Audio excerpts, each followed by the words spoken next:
You How can you hear doing? me, yeah? I can, yeah. Okay. All right, let's see how this goes. We're driving in the car. The back window got smashed. Somebody did a smash and grab. Okay. Yeah. That sucks. They got they got some That tools. sucks. Got a few screwdrivers or something, you know.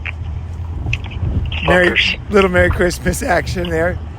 But it's a Yeah. rental. It's a rental. You know? It's a rental. Dude. Yeah, I had a hit and run in Italy, man.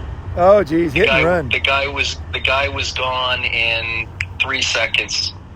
We were having breakfast in the van, and just a huge impact, and I jumped out. Damn. And the guy was already gone. Yeah. Italian guy? knew. Do you think it was an Italian guy? Oh yeah. Yeah, Okay. for sure. Motherfucker, Yeah. lasagna eating fucking, yeah. Dude, so I got you on and basically want to hear your story. You know, you've succeeded traveling all over the world, had plenty of fun. You're a fucking awesome guy and a great friend. And I think a lot of people just want to have a fucking good life. You know what I mean? They want to do some cool shit. They don't want to be bored out of their fucking minds in a cubicle with a bunch of fucking repulsive individuals, you know? They want to have fun, you know? Oh yeah. So what's your what would you say, like your story in Asia? Like, when did you start? Why did you start? I know most of it, but you know, I just kind of for the guys here. All right. Hey guys, it's nice to meet you guys. My name's Jason. Just a real pleasure. Nice to meet you guys. Real pleasure to be on this. You know, with Paul. You know, when he asks, you know, you got to say yes. Just a very good friend. Dude, you got so much to offer, man. You got so much knowledge. Yeah. I've known Paul since 2006. So 2006. that's been a good run. I think I met you right when you arrived in Shanghai from Japan. Dude, shortly after. The minute I saw you in the meeting, you know, I was like, I can hang with this guy, you know. We were speaking the same language, man. Southern California. Yeah. Yeah, just kind of drawn to each other. But man, I was on a low at that point. You know, I was struggling. You know, and what's the thing? You know, one thing about freedom, you know, is like when you're overseas, no one's watching you. So if you got a drinking problem, it can get out of control, right? Exactly. No one's watching. Exactly. You got girls, you got bitches, you got booze. Yeah. You know, no accountability. It's the free for all. Yeah. You know? Just red line. It's like it's carnal. It's carnal. It's non-filtered carnal stuff. Yeah. You can do what you want, right? And that is awesome. But once in a while, you hit a barrier. You have a personal problem you got to deal with, and that's very important, you know. That's for sure. To keep the party going, you know. Otherwise, you go down in flames. Yeah. It was a low point, man. The marriage I was in was awful, and it's a lot of drinking and a lot of depression and shit. And yeah, I had to give it up, man. And then when I met you, let's go back. Let's go back to when you were a diver, when you first went to China, like how you got there. You know, like how did you go from San Diego to? I'll backtrack. But I want to talk about this one point at. Just get your head up here. When I first met you, man. When I first met you, because you were just so damn high on life, bro, that you pulled me right out of that hole, and I want to say thank you, bro. You saved my life. Dude, it's my pleasure. Fucking, when I see a guy like you, I want to fucking, you know, you got to hang, you know? You got to make it so you can hang, right? Getting me out of the house, taking me on the walks, hitting up the street food. Just started laughing, man. It was the medicine I needed, bro. Thank you. Oh, thanks. Yeah. Fuck. Yeah, I don't know if I'd be here today, man. If I, but it was attractive, bro. It was like I wasn't drinking and I was clean, and it was kind of fun, bro. And you really, really made it fun. So thanks. Oh, but yeah, man. a lot of shit went down before that, man. It was a good run. Yeah. When you have the problem with alcoholism, there's just no way but down, but it started pretty good. It was like, I was born in Cleveland, Ohio. No way. I didn't know that. Yeah. Cleveland. I lived there till I was 10. Yeah. It was a good place to grow up, sports, childhood, in the snow. I've been to Cleveland. Fun. Yeah, I liked it. I went on the when I was on the Julian tour. Yeah. Fun place to grow up. And then moved to Atlanta when I was 10. Whoa. And lived there till around 13. So about 3 years in Atlanta. Also good, man. Just a really good kind of shift in location, weather. Everything was just different there. Was really into sports.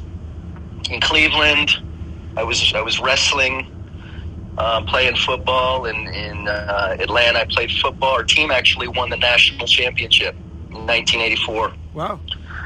So that was really cool. Yeah. Good to be a part of that. But moved to California, and then I don't know, it was just something about the California vibe. My parents had gotten divorced when I was 13, so my dad wasn't really pushing me to play sports. I moved to California with my mom, and I got into the surfing and skating, and that was working for me, man. Fuck did so you ever? Kind of gave up this. Gave up the sports, started surfing and skating. But I did do pole vault my last year in high school, and did pretty good at that, man. Did you say water polo? I couldn't hear you. No, I did pole vault. Pole vault? Oh, jeez. Yeah. Okay. So that kind of segued into the next chapter. So when I was young, my brother was a high diver.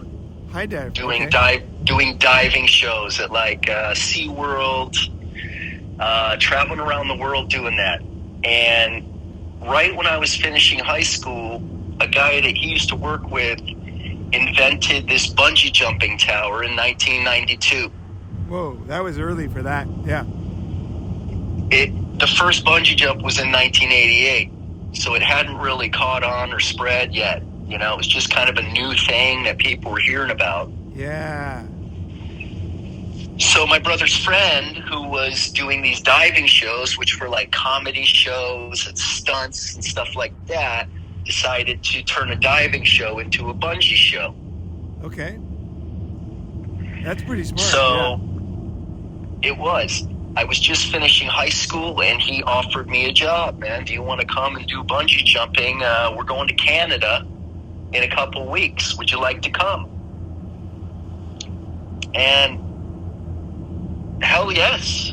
18 years old. Yeah. I'll go bungee jumping in Canada. Yeah. So I bungee jumped at several fairs and state fairs around Canada, kind of like a carny, a little bit.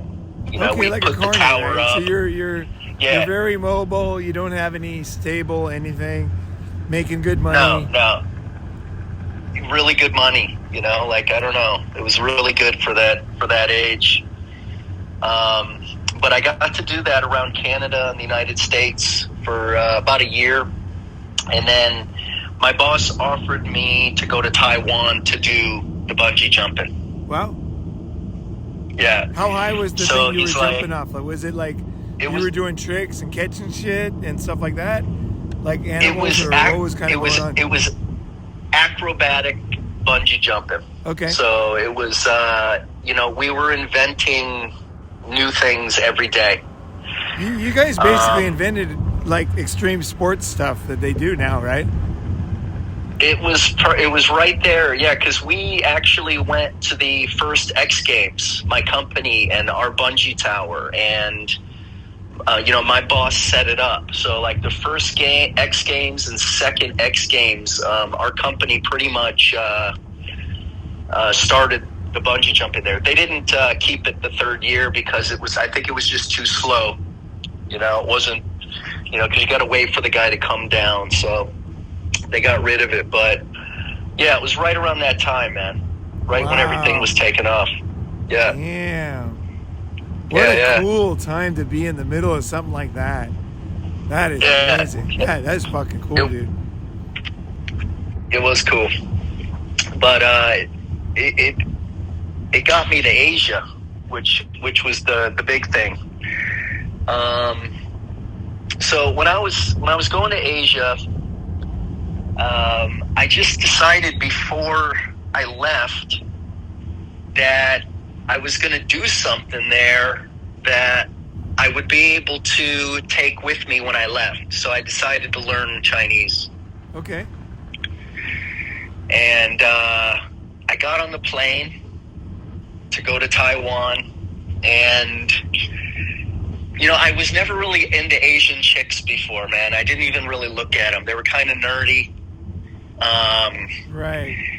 It just wasn't my thing. I never really thought about them. But these stewardesses on this airplane were like nines, man, 9s and 10s, and I'm just like, holy shit. Dude, I actually trust your numbers. Like a lot of guys will say that, and I don't trust it. But I know you. I trust those numbers. Yeah. Damn. Well, they vet them. Yeah.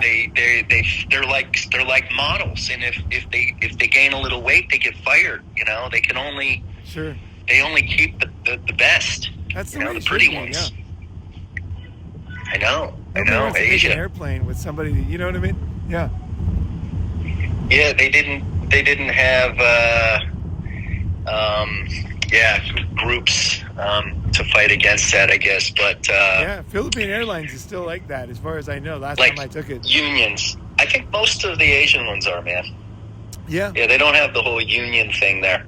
Peach Airlines is good. Japanese Peach Airlines. That's kind of their specialty. Okay. Yeah. It's really cheap. All right. Yeah. All right. So that was it, man. I was turned. I think I caught yellow fever on the plane. Serious. Permanent. All right. Never looked back. Yellow fever action. All right. I dove right in. I'm like, man, I'm going to get into this. So I show up. We got like the best situation you can imagine. We're in this small little fishing village. There's a little like Sea World. It's just one little stadium, and we got our tower like over the dolphin tank in there. Okay. And we got a little penthouse like a stone's throw into the harbor there. Just like the richest guy in Taiwan owned the stadium. It was just like his side thing. His nickname is Number One, and he owned the penthouse that we lived in. It was a very good gig. Wow. But, yeah. Where was it in Taiwan? Was it in Taipei, or where was it?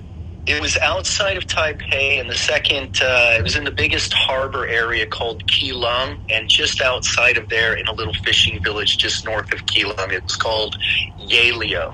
Yaleo. Okay. And, it's known for, like, it's these geological formations, these rocks. They're like these tall columns from erosion. I don't know. It's a tourist place. All right. But yeah, really cool. But so I went to do the show, or I went to practice or whatever for the first day. And when I went home, there was this guy sitting in my living room. And he was just a stranger, wasn't on our team or anything. And he had been friends with the diving team before us. And he wanted to introduce himself to us. So he just came over, and he was there waiting in our house. His name was John Cool. And John was like, he'd been there 3 years, and he had dove deep into Taiwanese culture. Okay.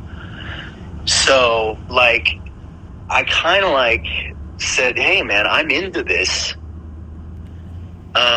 Dude, you got to show me the ropes." Yeah. And John was like, "Yeah, you need this somebody. is my guy. You need somebody. I had somebody too. This is my guy." Yep. And that so first important. night, he took me out to this little place outside of the fishing village, like gangland haven, and with these gangsters, these triads, and we got wasted. The first night, he just kept giving me stuff. It was like rice wine and tomato juice and beer. And I just puked my guts up, man. I still can't. I've never been able to smell the rice wine since then. It was actually a blessing. Oh, okay. Because, I was repulsed by it. I just could never drink it again. But, so that was it. That was my introduction. It was like my first night in Taiwan. And then I just, the rest of the team, they were eating fried rice and going to the same bar every night and just hanging out together. And I was out by myself with John or not, and just hanging out with the locals, man. It's so funny how the triads and the different gangs gravitate towards cool foreigners. I swear, it's so common. People don't understand that. Like, you can really make some interesting friends in Asia. I try to tell people, Totally. but it's hard to imagine, I guess. Totally. Like your first night, that is hilarious. Okay. So, right, even on the plane with the stewardesses, they were teaching me Chinese, and I found a girl, like, immediately that worked in the ocean world, and we started doing this language exchange. And I was like, I was memorizing like 25 words a day. That was my daily goal. Okay. And after like months, it just, I had a whole vocabulary of Chinese. And so it was just about like piecing it together and, and learning the sentences. But after a year, I could speak fluent Chinese after that year. Wow. Okay. Yeah. So you're making money. So you got a hot chick. You're hanging out with cool guys, having fun every night, and learning Chinese in a year. So you're in a good position. And you're fucking bungee jumping every day. Bungee jumping 10 to 15 jumps a day. And the crowd are fucking going crazy. That sounds fun. Oh my God. Yeah. I racked up about 3,000 bungee jumps in Taiwan. Wow. Alone. So did Taiwan ended. Did any of the other guys die or injured? Yeah. One guy, he died. Got up on the train, drunk one night, and got zapped by a wire. Oh, okay. But not diving. No, but after I left the company, the next gig they had, one of the public jumpers did die, and the company ended. So it was good when I got out. I didn't have to be there for that because the team was pretty shaken up. Right. But after Taiwan, that was just like the first of it. After that, they said, we've got another bungee gig in Malaysia, and then that's for 3 months, and then after that, we've got another one in Japan for like 2 months. Ooh. For the summer. Yeah. So I did both of those. It was great, but after Japan, I got fired after Japan, actually, and it was because I was giving free ride. I was taking Japanese girls, on the rides in the park. Yeah, it was like an amusement park, and I was using my free ride pass to take customers, Japanese girls, with me on the rides. And you're just taking them for free, and Yeah, and the park told us, my boss, not to do that. So I got in trouble, and I had problems with the boss's wife, so they let me go. I was in Malaysia at the time. It was a hard time, man, because for 4 years or 3.5 years, I had been like Mr. Bungee. Right. It was like a rock star thing. A lot of attention, a lot of media. Well, plus, you were a fucking good looking fuck too. Like I saw the pictures. Like You I fit the used bill, it. To, you know? I used it to get girls. Yeah, I he's did. got the full V shape, fucking perfect. Fuck yeah, the girls are just like going crazy. I imagine. Yeah. I did. Yeah. In Japan. Yeah. The girls everywhere, man. Asia is just the best place for girls. I was never so successful in the States. I mean, I was, but not like in Asia. It was so easy. Yeah. But you were there at a good time too. it was. Yeah. It was. And also you had Kind the job and the money and the, you know what I mean? Like there's a lot of factors there, you know? Yeah. I was lucky. Everything was kind of red carpeted. You know, all my places were paid for and everything. So it was kind of a soft landing. If I knew then what I knew now, it would be no problem just to go to Asia, you know, without a job, because it's very easy to find one there. I would have gone as an exchange student in high school if I could go back. Right. I wouldn't have waited till I finished college. Fuck that. I would have gone right away, try to get a Mobile Show scholarship, you know, Ministry of Education scholarship. They're giving away like so easy then, and go to high school and then go to one of the international universities in Tokyo. Right. Yeah, it's so doable. Yeah, it's like once people they realize that life can be totally different, like overnight. It's kind of shocking. I think a lot of people, they're just like, "What was I doing?" You know what I mean? They're like, "Fuck, yeah." Like I just remember being stuck. Like I thought about, like possibly going to college in Malaysia or something, or just like I kind of like knew like East or Southeast Asia was a good idea to go, but then it's just like you get caught up, you get like sort of stuck, and then it's like you feel like you need all these things because you don't realize. It sounds like, you know, from your perspective or from Paul's perspective, like the things just work out once you make it over there and you start meeting people. Yeah. But like that's not how shit works really in the West, you know? Right. Like you move to a new city and like you need a job, you need like these things, and yeah, anyway. yeah. Like people see me like how I'm like a handshake guy. I don't use you know, like easygoing. They think, well, that's my person. It's kind of like shaped by my life, you know, because that's the way my life was. You just, as long as you're social and you talk to people and you're ambitious, you're gonna meet like Jason's like fucking first night, right? You're gonna meet cool people and be doing cool shit like right off the bat, you know, dude. Yeah, and you know, I'm resourceful. I mean, I'm always able to make it. You know, I'm never going to be a bum. I'm never going to be homeless. I'm always going to be able to make it happen. I didn't know that, but I know that now. You know, right? So it's just about embracing, basically the universe. You know, because as long as I'm there, something's going to happen. Yeah. And I know it's not going to be sleeping under a bridge. I know it's not going to be, you know, losing, you know, getting lost. Yep. I'm gonna pull it off no matter what. Fuck yeah. Dude, and you know, we're fear. Like 9 lives. Yeah, fear is like it's something that you just can't listen to. Because it's just a bunch of bullshit. Straight up, man. Straight up. I think both of us, when just fast forwarding 20 years or whatever, but when we left China, we both were not in a great position, right? We don't have to go into details, but it was like we both had to reinvent ourselves after that. After reinventing ourselves several times, right? And to me, this was one of the most enjoyable reinventions I've ever had, actually. Yeah. You know? Oh yeah.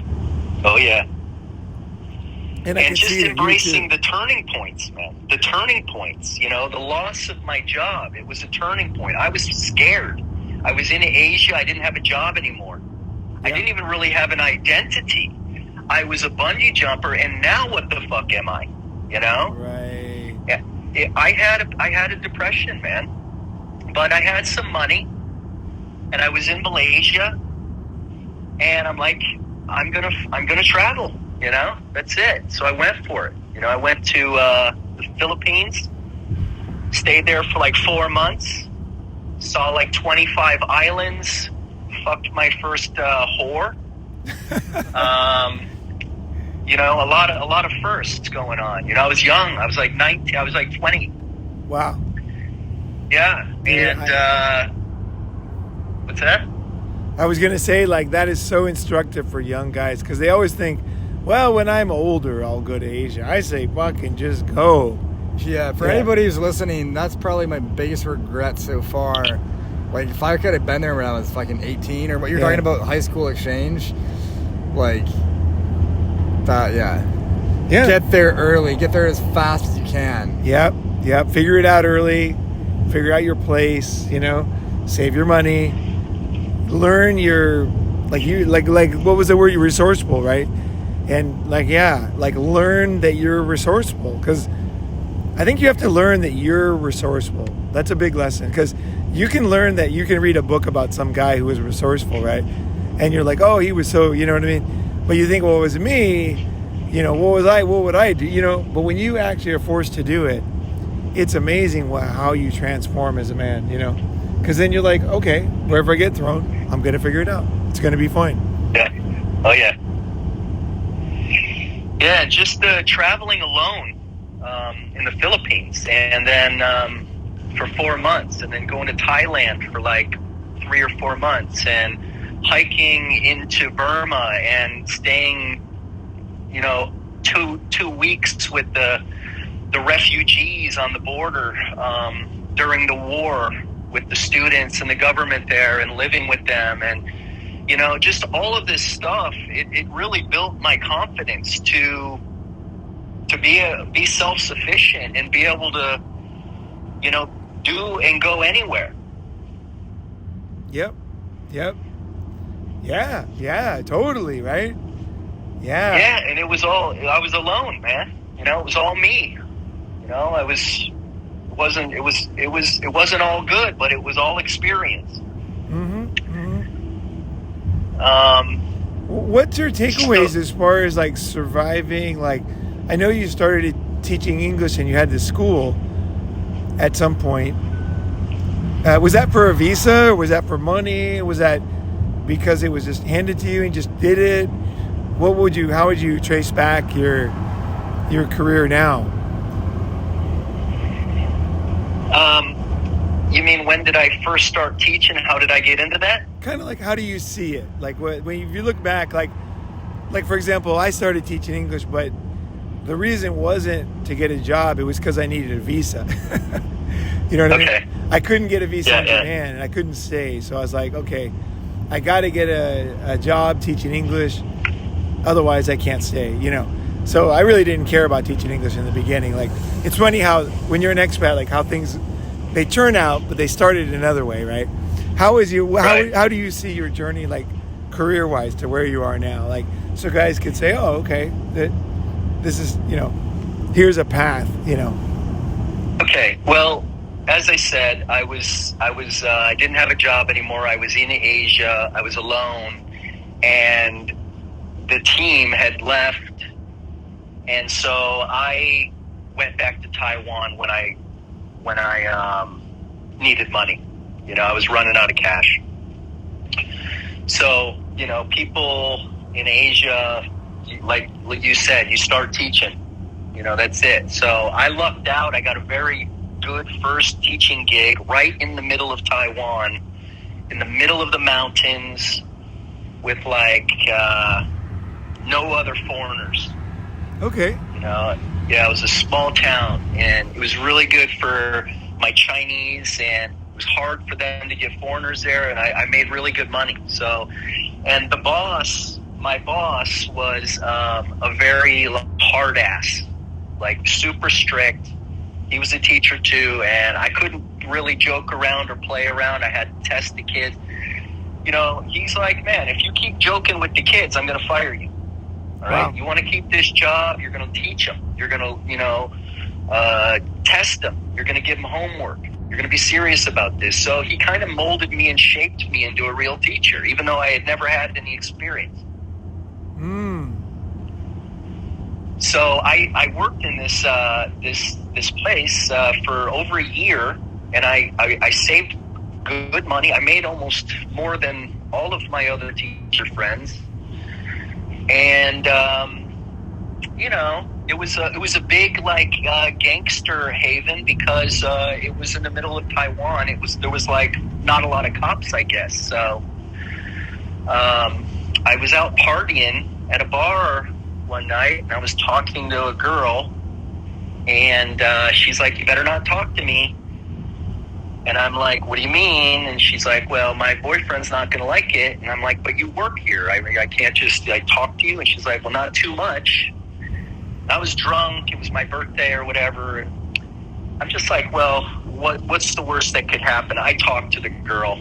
I wasn't hitting on her or anything, just talking to her. But a whole group of gangsters took me outside. When I got out there, where there was like 10 people waiting with baseball bats and sticks, and they were getting ready to kick my ass. Nice. Right. And so, I don't know. It was like I was very drunk, but everything slowed down. One guy hit me with the bat. But after that, I all my football skills came back, and I like ran right at the group, and I started juking and spinning and turning, and they were swinging, and it was like slow motion. It was weird, but I escaped, and I ran, and they couldn't catch me. Nice. I escaped, but everybody in town knew me. I was like the long-haired foreigner guy. Yeah. And I knew there would be a backlash. I saw like 50 people's faces, you know, pushed against the window watching this. You know, all the people in this bar were just going to watch me get my ass kicked, but they watched me, dude, that's you like know, me in leave Shanghai. these guys looking like idiots. And I knew there was going to be some blowback. I told my boss, I said, look, something's going to happen. And sure enough, the cops showed up at my school that night. And I've never been so paranoid. Like, everybody knew where I lived. I just had to get out of Dodge, man. This was a turning point, you know, a huge turning point. And I just had to leave. I had to take my shit and leave. And, you know, again, I just didn't know what was next, you know? But I show up in Taipei, and then there's like some acting opportunity a couple days later. And a few days later, I'm like on an acting set, like doing some acting. Nice. You know, I'm in a movie now. Sweet. So it was just like, so I did that. And the director really liked me, and he asked me back, and he gave me a bigger part in the next movie. And I wouldn't really suggest this. At this time, it was okay, but what happened is all of the English teachers there were overstaying their visas. Oh. So I was overstayed for 2 years. Oh, geez. Yeah. Yeah. Times change, yeah. Sometimes the country, like, people here don't understand, like, how things work in other countries, but basically there's rules, and then there's the way things are. So you have to know, like, the rules, and you also have to know the way things are and how to do things the way they want you to do it, you know, like, to be okay. Like, if you follow the rules, you're fucked in a lot of countries. You got to follow the way things are, but you got to do it properly, right? But yeah, you can't just overstay. But if everybody's overstaying, then that's the way it is. This was definitely the way to do it. Yeah. Because if you played by the rules, you'd have to leave to go to Hong Kong every 2 months. Right. You'd have to miss 3 days of work. You have to pay for your plane ticket. Right. And so here in a 2-year period, I saved like, I don't know, 6 trips to Hong Kong, you know, and all the money that went with it. But anyways, it was a very nominal punishment that they gave you. It was a small fine, like everybody knew. Yeah. This is the way to do it, so I did it. Anyways, I wanted to go to university there and pursue my Chinese, so I couldn't do that on an overstayed visa. So I had to leave the country and go back to Taiwan. So I went back to America. I got a new passport, and when I tried to get back into Taiwan, they, I guess, didn't have my name or my passport number.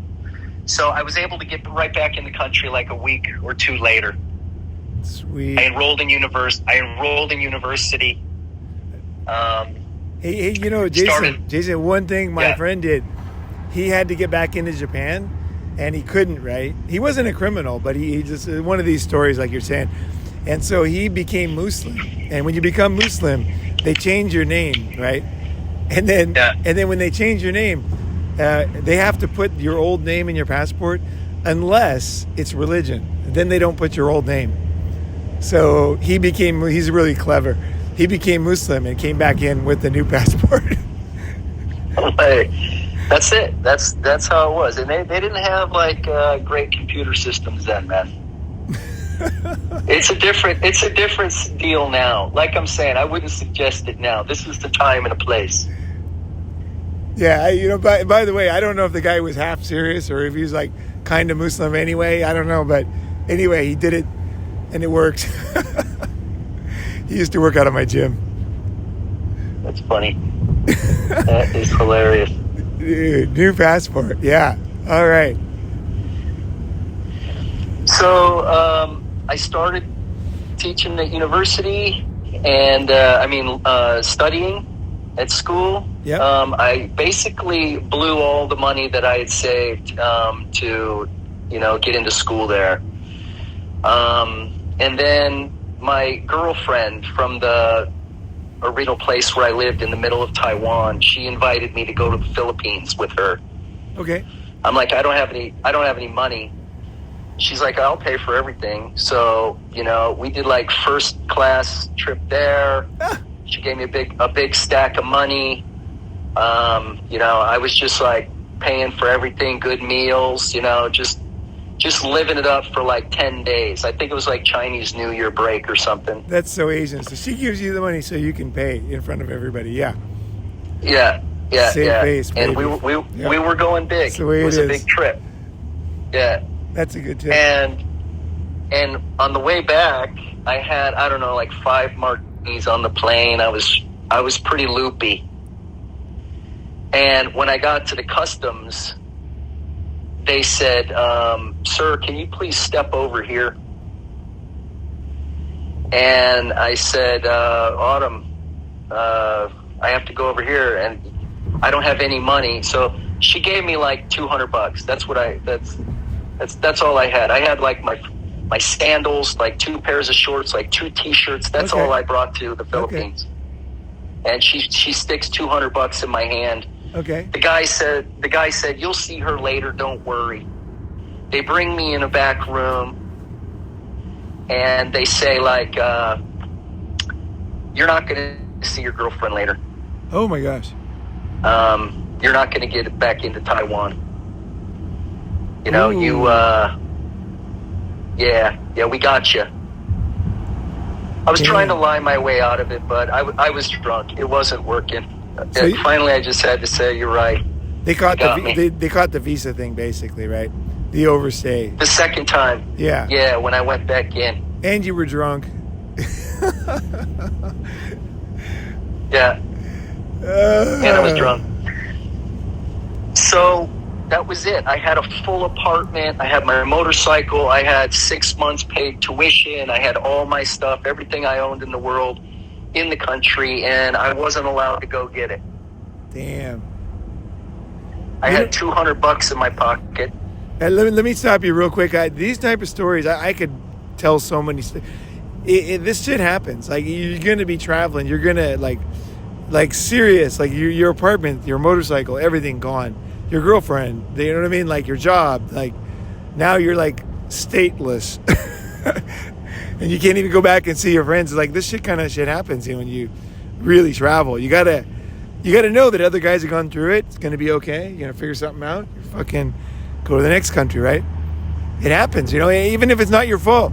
Sometimes they'll change the rules and fuck you over. That happened to me. It wasn't even my fault. They fucked my visa up. And it's just like, boom. Gotta make all new plans, right? turning point, man. Another one. You know? Right. Huge turning point. I had to forfeit all my shit. My friend, you know, went to my house, cleaned up my place, brought one suitcase to the airport. I was trying to negotiate with the police there that, you know, for them to buy me a ticket back to America. That was, you know, the only thing I could think to do. And my friend there said, "Why are you going back to America, man? You were just enrolled in university to study Chinese. Why don't you go to mainland China?" And I'm like, yeah, it's a pretty good idea. I was looking at the map on the wall in the airport. It's like a little jail. It's like a little jail there. And I'm like, you know, Shanghai looks pretty cool. It's right on the coast. Maybe I can do some surfing there. Yeah. You know, such an idiot. Yeah, But, you're looking at the map, you would think that, yeah. You would. So I said, oh, by the way, I have an ongoing ticket to Hong Kong. I don't need to go to America. I don't know. I found this somewhere. So I basically went to Hong Kong with $200. That was it, and took the slow train up to Shanghai. It was like 36 hours, peasant class. Oh, dude. Was it hard sleeper, soft sleeper, hard seat? It was a 90-degree hard seat. Oh, with another, hard seat. With, with another bench. With another bench facing you. Right. Oh, I fucking rode hard seat a lot, dude. Smoke. Yeah. Everybody's smoking chickens in bags everywhere. Exactly. Yeah. Exactly. Some guy and camping out in the bathroom. It was Chinese New Year. It was Chinese New Year. It was like a mass migration of people. So Right. it was like full and standing room only. Yeah. Hard seat. Oh my God. It was rough. But getting off. Hard sleeper is so much better. It's only a little bit more, you know? They're usually full. Yeah. Yeah. I only had $200. I like hard I sleeper. was all about For you guys listening, hard sleeper trains are great in China. They're fucking awesome. Like seriously, straight up hard sleeper. They're not that hard. No, they're right? small, They're soft. but they're good. They're good. Yeah, I mean it's not like a piece of wood. They're soft, right? Dude, me and this other guy, this Swedish guy, he was in a hard seat, and we were like doing like a 24-hour train ride, and I had a hard sleeper, and he's still my friend today, Peter, right? And I said, look, Peter, like, he looks so miserable because he couldn't sleep. His eyes were burning from the smoke. And every time he stood up, someone stole his chair. It was miserable. It was in the 80s, right? And I said, I think we can fit both of us in this bed. It's literally like getting two grown men into like a sleeping bag. And like we slept. It was amazing, actually. We put our heads the other way, you know, the legs and feet, and we slept on our sides because we didn't have enough room to lay flat, right? So on our sides, facing the other way, with the head one way, head the other way. Two men in a fucking hard seat. And he's 6'4" and big. And we both slept. It was hilarious. That's a good hack. That's a very good hack. It was my good deed for the day, for sure. Yeah. Yeah, another good hack is McDonald's cheeseburgers. Just get like 6 of those before you get on. True. Then you'll... Drinking Dave likes to get 2 doubles, like double cheeseburgers, and take the bottoms off and leave the tops, you know, with the ketchup and and then you put them into 4 burgers with the 2 tops on each side. And that's like a filler right there. That will fill your fucking up when you're taking a Chinese train. Because people don't, you know, when you're taking a train like that, you got no time. There's a fucking train, and you're going to be on there for days, and you have no food. They eat chicken feet, man. Yeah, chicken feet and God knows whatever else, man. And sesame seeds. You might get chicken feet and hot water and sesame seeds. Yeah. Bring your own food. So I basically showed up in Shanghai with like $180. All right. What year was that? This was in 1997. Okay. Yeah, right around the time of the handover to Hong Kong. All right. So Pudong was finished being built, basically. No, they hadn't really started it. Just the Pearl Tower was there. Wow. That was it. Okay. Yeah. So after the handover to Hong Kong is when they really started building Pudong. Oh, I didn't know that. Okay. Yeah. That was kind of like the marker for the building. Yeah. Interesting. Yeah. So, I mean, I showed up with like nothing, and I was staying in a hostel. It just turned out it was one of the coolest. Yeah, we went there. It was the oldest hotel in Shanghai. It was like from 1880.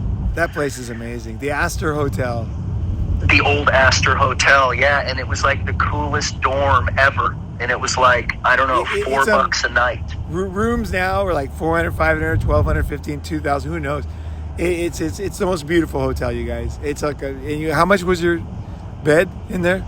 It was like $4 a night, man. China, it's hard to understand a communist country, how things don't make sense. Like, it's just so weird. But yeah, that is awesome, dude.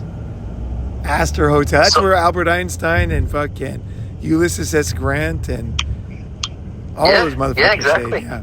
Charlie Chaplin. Yeah. And it had these. It had these. The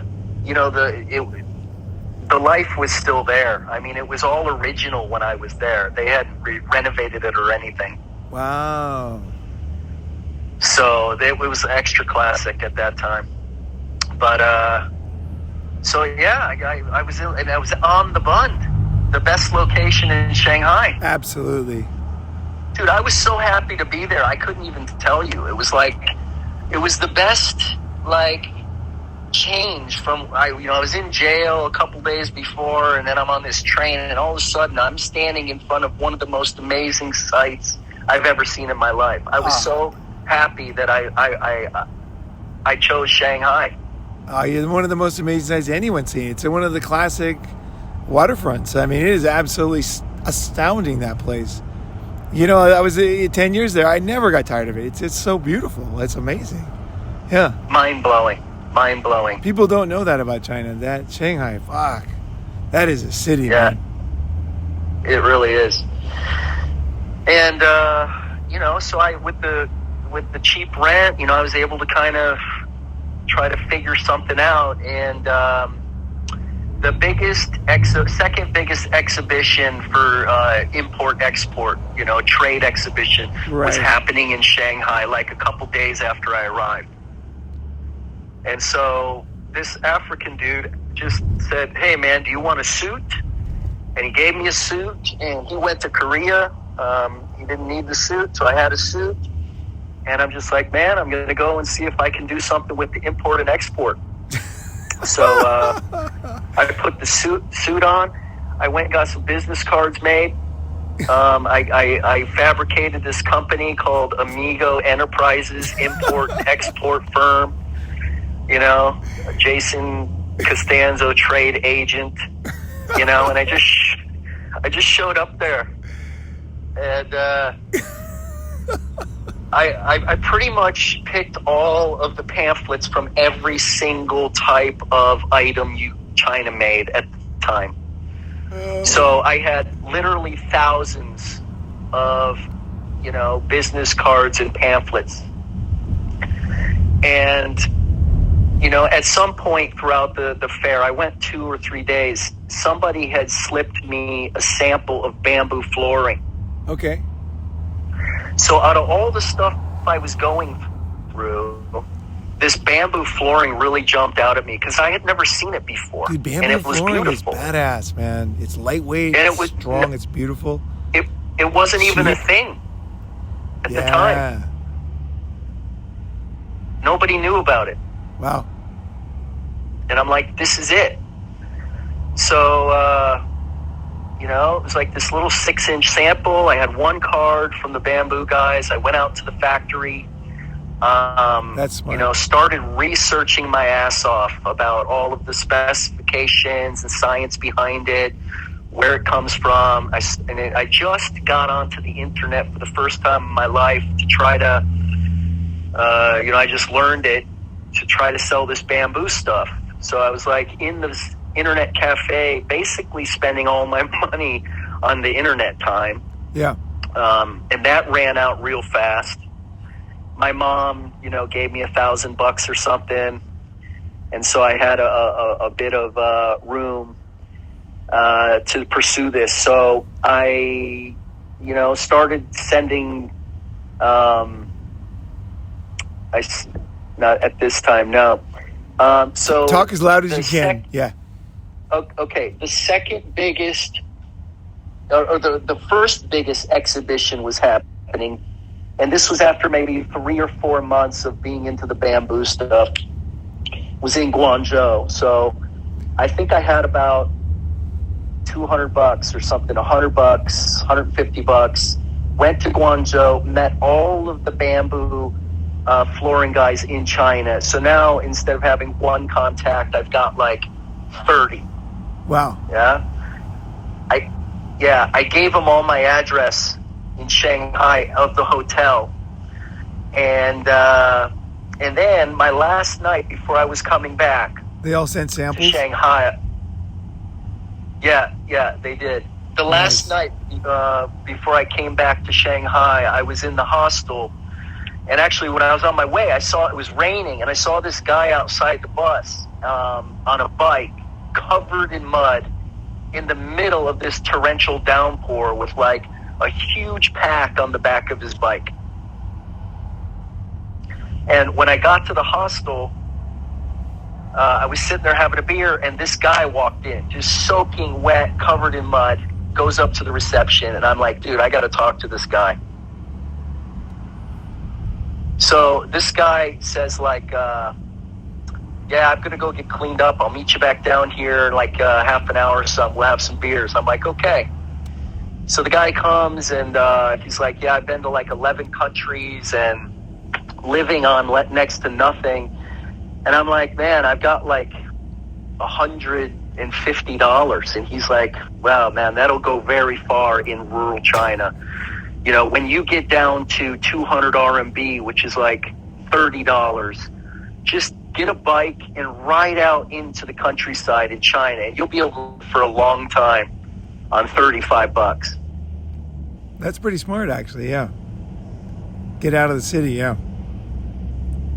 So when I got back to Shanghai, the first thing I did is I went and got a bike, and I got down to 200 RMB, and I spent my first couple nights sleeping outside of the hotel, like, on the bund, and then, just took off on the bike and rode to the next town, Hangzhou, on the bike, which is about 150 miles. You went all the way to miles. Hangzhou? On the biggest piece of shit bike you can imagine. Oh, like my totally gosh. Rusty, with warped wheels, pedals missing. Wow. Just Back then the roads barely, were terrible. It took me like 6 hours to get to Suzhou on a taxi. Yeah. It took me 3 days to get to Hangzhou on the bike in the middle of the summer. Damn, you are fucking relentless. Okay. So, I mean, the budget at that time was like $1 a day. Okay. And that covered my meals, my beer. Beer was like 20 cents or something at the time for a big bottle of beer. Nice. And I ate like fried rice or whatever, bread and like Spam or whatever I could get. But it was like the best time of my life, to be honest, man. Wow. Yeah. It was, and I didn't have any money coming in. I didn't know where I was going to get the next money. My mom said, you cannot get any money, Right, no more money, yeah. This is it. Yeah, But you're making a mistake, Yeah.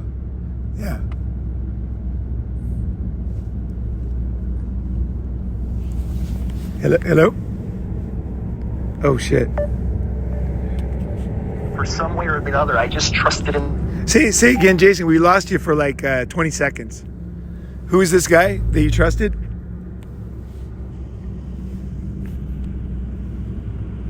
Hello. Oh, hey, Jason. Hey, we lost you for about 20 seconds. We were going over a mountain right now. What was the guy that you trusted? What was that story?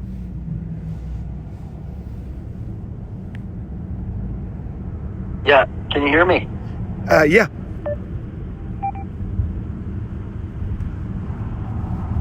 Fuck. Okay. Hello, are you there? Yep, I'm here. Okay. We're going over a mountain, and it's temporary. It's very short. We're kind of coming down into Santa Cruz now. Should be getting better. Nice. Yeah. So who is this guy that you met, that you trusted? What did he say? What did he do? It was just random people, Chinese people just helping me out, It was just, you can really see the humanity in people when you get to this point. I mean, everybody's there to help. Wow. Yeah, it was eye-opening. I really, appreciate. I'm indebted to the Chinese. All this, the help they gave me. But so I rode to Suzhou, which is another famous town near there. Took me a couple more days. It was about 3 weeks, and I had about $5 left. Okay. And I started to get worried for the first time. I'm like, I got to get my ass back to Shanghai. So the last night before I went back to Shanghai, I locked my bike up, and when I came back, it was gone. Somebody stole it. That piece of shit bike, somebody actually cut the lock and stole it. Wow. They had no idea what they stole and from whom. I mean, I needed that bike. So I was able to get to the train station, and I asked people to help me get a ticket. Yeah. Hell yeah. And I got back to Shanghai. Nice. I was worried. When I got back to the hotel, what the heck?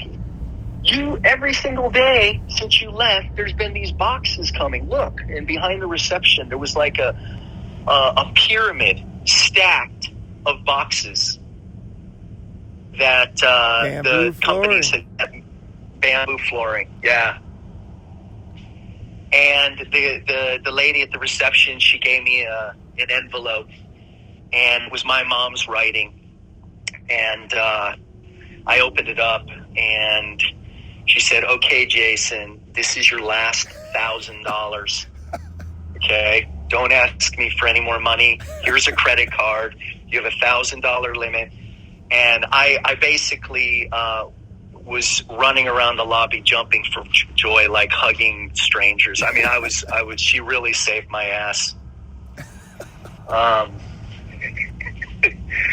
So I got to work. I started, touching base with companies abroad, and, I started sending the samples all around the world. And I think I pretty much basically introduced the bamboo flooring to everybody. Wow. Yeah, and it just turned out that I was the one-man operation. People weren't real trusting. They received the boxes, but I didn't get too much feedback in return, to be honest. And the money ran out, with all the internet time and all the sending the samples and everything like that. And I'm like, okay, I told myself I wasn't going to teach English unless I was homeless, and now I have to teach English again. So I got back into it, and it was good. I was already... I bet you came close on the bamboo flooring. I bet you were so close. I was. If you would have just had one close. break, you would be fucking rich off bamboo flooring for sure. Yeah. Dude. Yeah. I like it, man. Gig. That's fucking awesome, dude. Okay. So you're like, fuck it, I'm going to teach English. Okay. Yeah, and I got a pretty good first gig teaching English, but then I got a job at the Japanese school, which was an excellent gig. It was very well paid, and it was an international school, and they treated me good. And then the acting came up, and I got in with these these shows. And so it just kind of started happening for me at this point. And I was doing a lot of acting and a lot of TV work. And I was teaching, and the Japanese school was cool. They're like, yeah, if you're going to be in a show, don't let us stop you. You'll have your job here when you get back. They were totally flexible. Wow. Yeah, I think they appreciated that I was like, you know, a serious teacher and I knew how to teach. So they were just like willing to let me do whatever. And I got some more jobs after that. Left the Japanese school for a better job at the Korean school. Left the Korean school for a better job at the an international school. Oh wow! So, you got a job at international school. Fuck. Yeah. Those But things all are this sweet time, jobs. I had like private students on the side.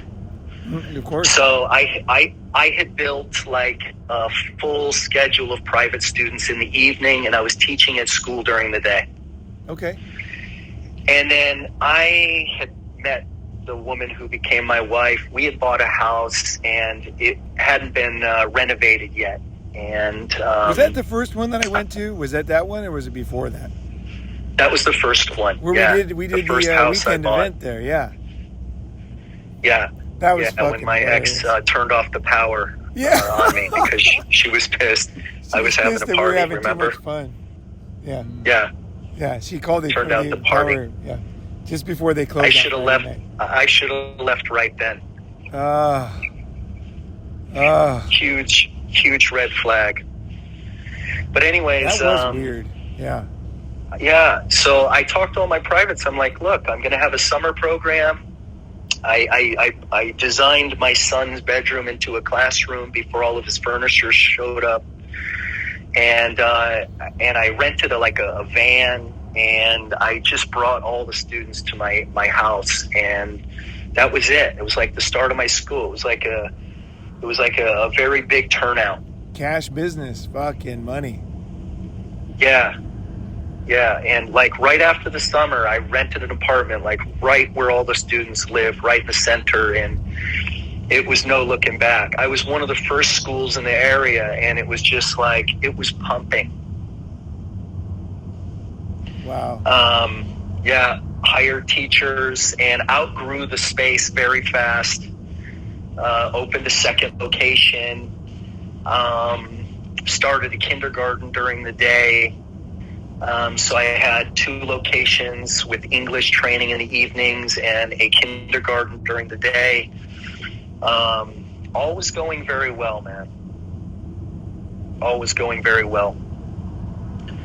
I remember when you opened that one up in Koreatown too, when you were expanding. Yeah. Right.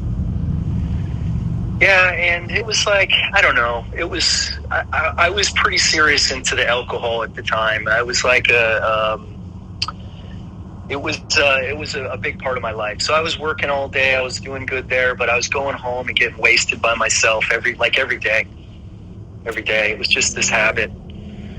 What were you drinking? Korean liquor, or were you drinking? Just like what's it called? It was whiskey. It was what's it called? You know, Red Label. What? Was it Chinese? The black. No, black. Oh, Johnny you were Walker. drinking the good Yeah, stuff. it's like Okay. Yeah, Johnny Walker, Coke. Damn. A lot of beer. That kind of stuff. Yeah. A lot of beer. But so yeah. Chinese beer is underrated. Yeah.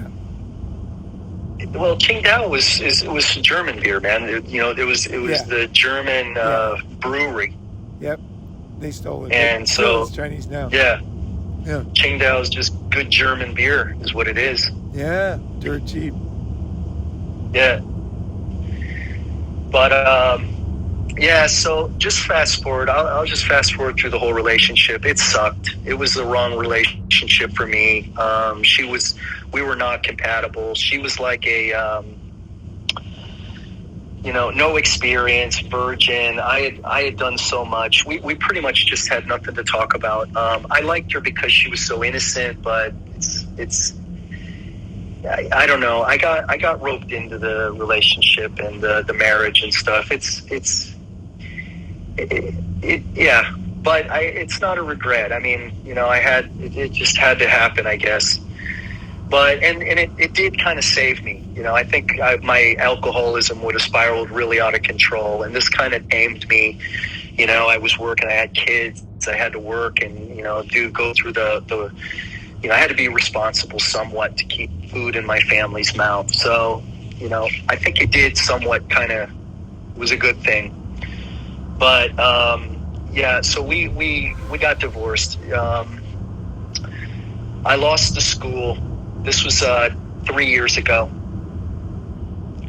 3 years ago. Yeah. That's when everything melted down for you. It just seemed. It seemed like. It seemed like a very, very, very bad time. I mean, you know, the first house. Did you ever go to the last house I had, Paul? I went to the big 3-bedroom one. I went to the first one that we had the event at, and then I went to the 3-bedroom one with the big, you know, with Adam and stuff. The high ceiling. Yeah, high ceiling. Yeah, that place was epic. Okay. That was fucking beautiful, man. Okay, okay, but the last place I had, I remember you got one after. Yeah, this last place was. It was like top of the line, man. Oh my God! It was a smart house, you know, iPad on the wall, marble everything. It was big. It was like 3,500 square feet apartment, and it was $4 million. Wow! And she told me that if I had ever divorced her, I was going to lose the house, lose the business, lose the kids. The kids are never going to talk to you again. You know, she was just manipulating me. She had told me all this shit all along, and she kept me locked in this relationship. And I had fear. You know, I didn't want to lose all this stuff. And hold on, I got to plug my hotspot in.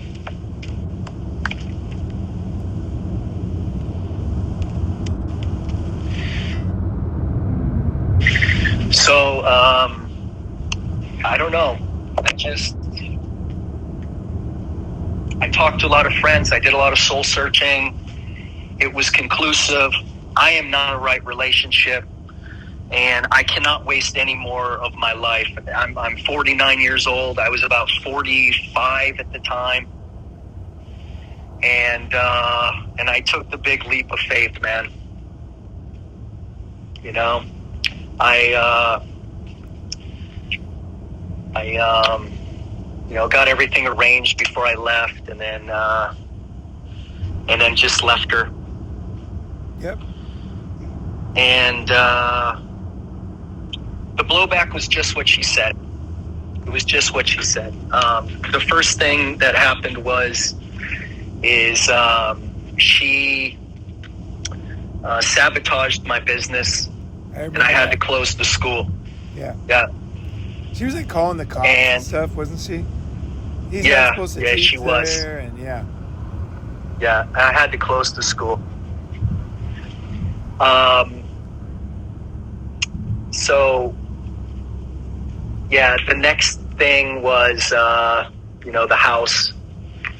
I took her to court. We made an agreement. You know, this was the stupidest thing I ever did, was agree with her on anything. But I took a little cash settlement and gave her the house and everything else. Fuck. And, yeah. And in hindsight, I don't know. Maybe it was a good idea, actually, but I don't know. But she never ended up paying the small amount that we agreed upon. Wow. So, yeah, she got the house, and then she got all the money and everything, and then my kids. Yep, she turned the kids on me.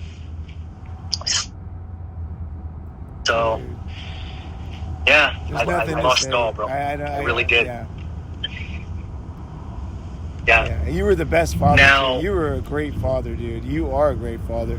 I saw you, man. I was like, it really was motivating for me. I was like, wow, that's so cool. Like a cool dad, you know, like you're a fucking sportsman. You're funny. You speak the language. You were a great dad. You were always taking him to that NFL thing we went to. You know, you were always teaching him stuff, how to throw the ball, how to do that. Always being so good with your daughter.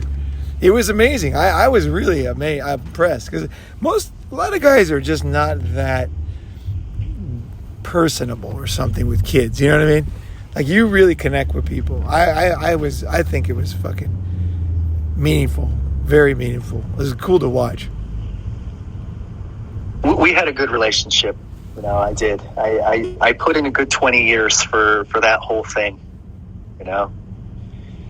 And worked my ass off. I mean, it was all my teaching and all the work that bought the houses and everything, right? Yeah.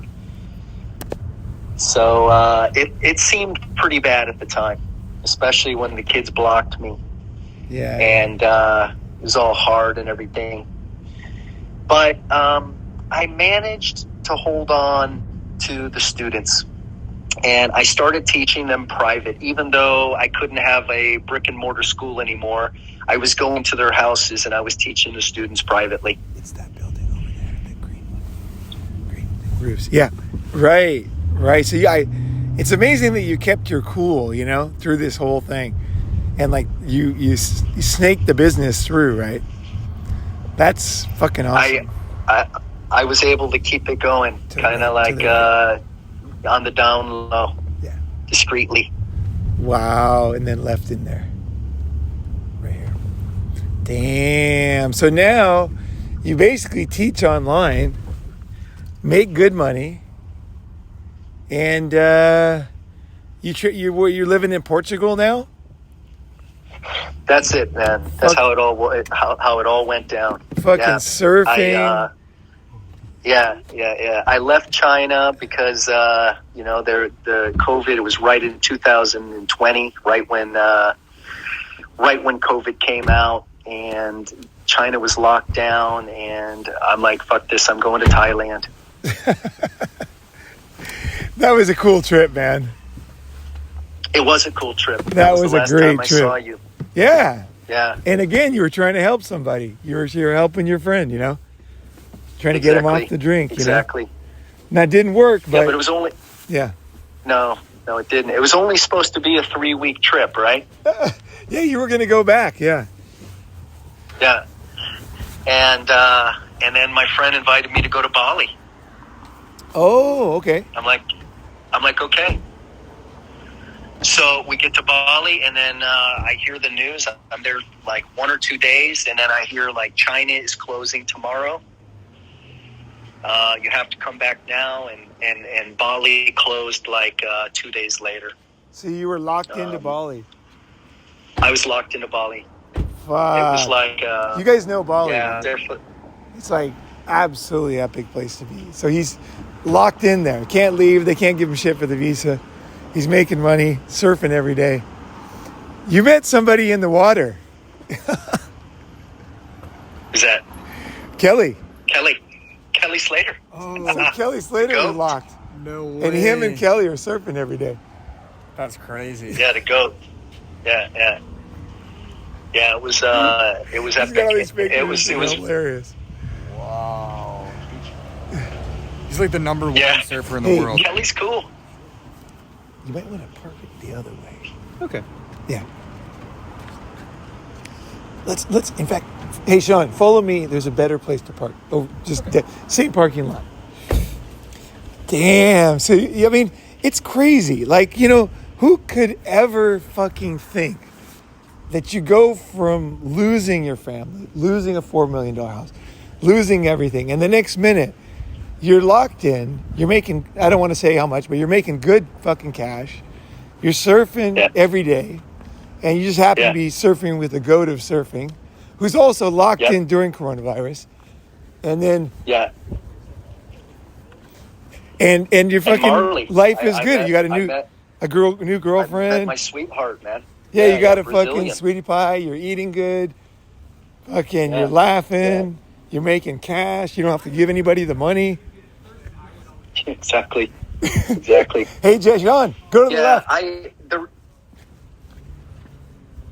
The Right. reason I think I handled everything pretty well was that I just had faith that everything was going to, work out.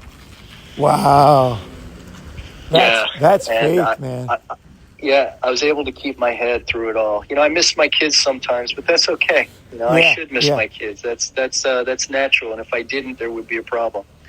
Right. But that's the sore spot of the whole story. But maybe someday if they're ready, whatever. Anyways, I couldn't be happier, Paul. Or you can see. Europe is a really great place right now, especially Portugal. Well, what's interesting is like most guys are either, really happening. Most expats are like South America expat, right? Or Asia expat or whatever, right? You're going, or they're North Asia or South Asia. Very different. Most people are not flexible. They get locked in, they learn the language. And you're going from, Japan, Philippines, China, Taiwan, Bali, and now Portugal. That is a very unusual pattern, actually. But I see the value in it because you're seeing the whole world of expat best places, right? And then you're seeing what you really like and what really is available. Because a lot of people just assume Europe's expensive. But so far as I understand, you're getting like really good deals, right? Portugal's is very cheap, man. Way cheaper than China. Wow. It's food is super cheap in the supermarket. I mean, the average salary here is about $700 US a month. No. So they have to price things accordingly here. Wow. Like everything, mechanics, helpers, handyman, whatever you need to hire people for. It's all very, very reasonable. Damn. All right. I better cut you off because we just arrived where we're going. And it's like, okay, we've arrived at this new life that you got in Europe, man. It's like, it's so amazing, Jason. You're a fucking amazing guy, I'm serious. Yeah. I think most guys would have killed themselves. I mean, like probably like 90% or more, because that was crushing, man. That was like, it's not like in the U.S. where you lose a custody case. She just stole everything. Like there's nothing. Yeah. Like you got nothing. No kisses, no hugs, blind. no money, no house, no job, no career, no friends, no nothing. And then you came out of it kicking ass. That is like so inspirational. And it's whenever you read. Did I tell you? Yeah. Did I tell you I went on a van trip? Well, I saw all the pictures. Yeah, you went to how many countries this year? 24. Wow. 24 countries in the last 7 months. I just got finished with the trip. Over 100 cities. Living in the van. It could be a whole talk on itself. So I'll let you go, man. Okay. Let's talk again. Dude, that was absolutely astounding, man. You guys want to say anything? I mean, thanks for sharing, Jason. This is Connor here. Nice to meet you virtually. Hey, Connor. It's just the stories. Connor's a cool guy. The way you tell them, you have a very, very good way of telling stories, and it's just crazy to hear about what you've done and how early you started, and just the reinventing and the pivot points where you had to do it all.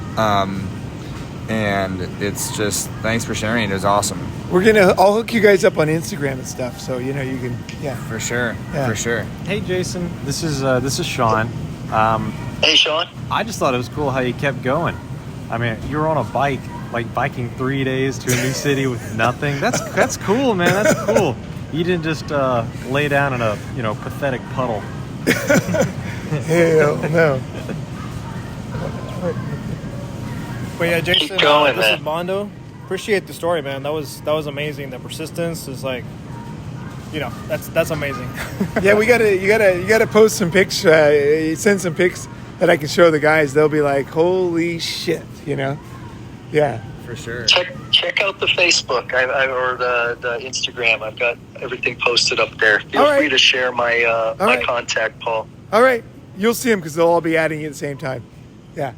All right. All right. Man, great to hear you guys. Thank you so much, Paul. Dude. Enjoy the rest of the summit. Yeah, you're awesome, bro. You're a huge inspiration, Paul. I mean, you really are. When I start feeling like, what am I doing? Just Paul, just keep going forward. You're awesome, man. Dude, Merry Christmas. Yeah, thank you. Thank you. Merry Christmas, brother. All right. All right. I don't know what to say, so I'm not Much gonna. love.